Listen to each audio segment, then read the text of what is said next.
How to Train Your Dragon is a new live-action fantasy adventure movie directed by Dean DeBlois. Is it Dean DeBlois or Dean DeBlois? We're gonna say DB for the time being and keep it moving because we got other shit to do tonight and I don't want this review to take too long. How to Train Your Dragon is a live-action remake. There was an animated movie that came out in 2010. That animated movie spawned an entire trilogy and a spin-off TV show, and now we are here years later and we're doing a live-action recreation of the animated classic, and it's directed and written by the same person who made the animated trilogy. This film also stars Mason Thames, Nico Parker. It stars Gerard Butler, who is reprising his role as Stoic the Vast from the animated trilogy. The story here is about Hiccup, played by Mason Thames. He lives in a place called Berk with a bunch of other Vikings, and their sole purpose is to fight and kill and hunt dragons who also fight and kill and hunt Vikings. And Hiccup is probably like the worst Viking ever. He's not really strong. He's not a warrior. He doesn't really want to fight or kill dragons. And then he finally accidentally captures and almost kills a Night Fury dragon,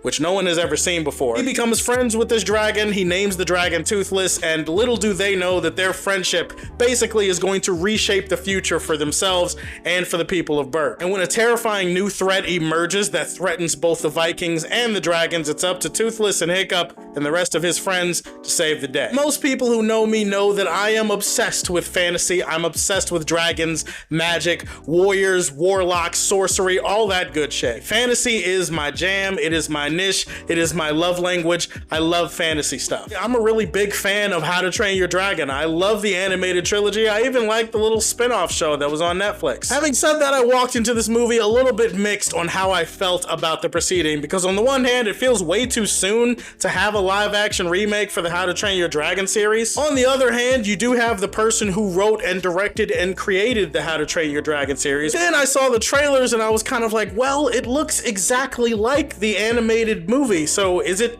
like, what's really the point here? So what you have here is a live action remake that is almost 90 to 95% accurate to what the animated movie was. I don't know how you're gonna feel about that, because I don't know how you feel about the How to Train Your Dragon series, but I know how I feel about it. How I feel about it is satisfied, but conflicted. It is a visually stunning movie with breathtaking detail and color and visual splendor that is thrown into all of the scenes. It's incredibly well directed, fantastic visual effects and CGI. The way that they're able to take the dragon and bring them to life, except not really bring them to life. Like, they're lifelike, but they're lifelike in the way that the lions from the Lion King remake are lifelike. In other words, you can tell that the dragons are CGI, but it's such good looking CGI that it almost makes them feel like they could be real. Also, this movie is a sonical masterpiece in terms of like the musical score. What is the damn name of the composer again? Is it John Connell? Is it John O'Connell? Is that his name? I can't remember if that's his name, but whoever composed the score for this movie, something wonderful needs to happen to this man, because this score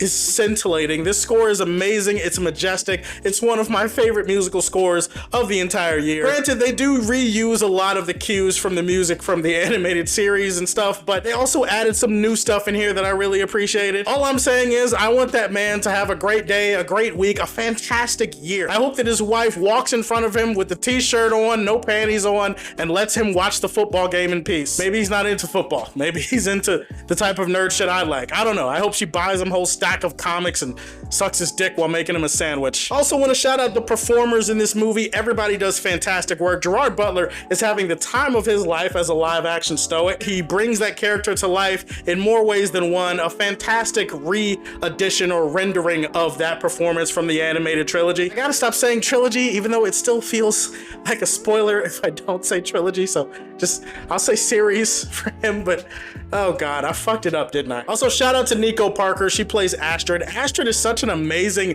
badass character in the animated trilogy. They do add a few tiny things here or there to add more depth and add a little bit more emotion behind her character. But essentially, she's playing the same character and she's doing a really good job of it. Mason Thames, I feel like, is the standout and kind of has to be. When the emotion needs to be there, he brings it. He brings some of the awkwardness that Jay Baruchel brought, but it's different. It's the same but different, and that's the best thing I can say about his performance. As far as Toothless goes and the design for Toothless goes, I'm into two minds about it. Like, man, they could have tweaked his design a little bit. They could have made it a little bit different. But then I remembered they have to sell this movie to kids. Can you imagine if they reimagined Toothless and made him a little bit different, maybe a little bit more adult, maybe a little bit darker, maybe a little bit more scary? This dragon who looks like death incarnate is actually a really friendly, peaceful dragon. Like, I don't know if that would have worked for the kids, so his design is fine. It's a perfect family movie, but also one of those family movies that offers plenty of things for adults too. And it's really hard to criticize the movie because it's kind of a perfect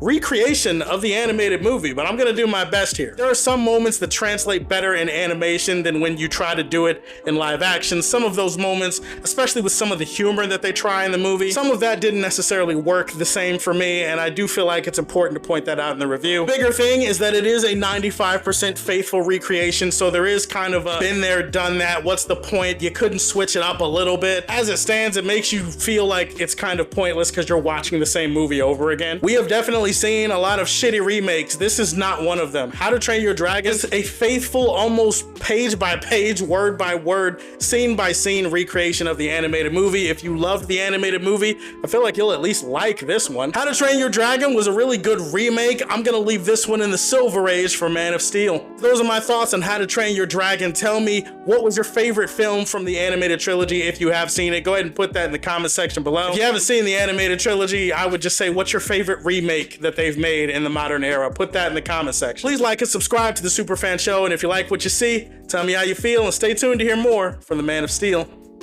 Peace.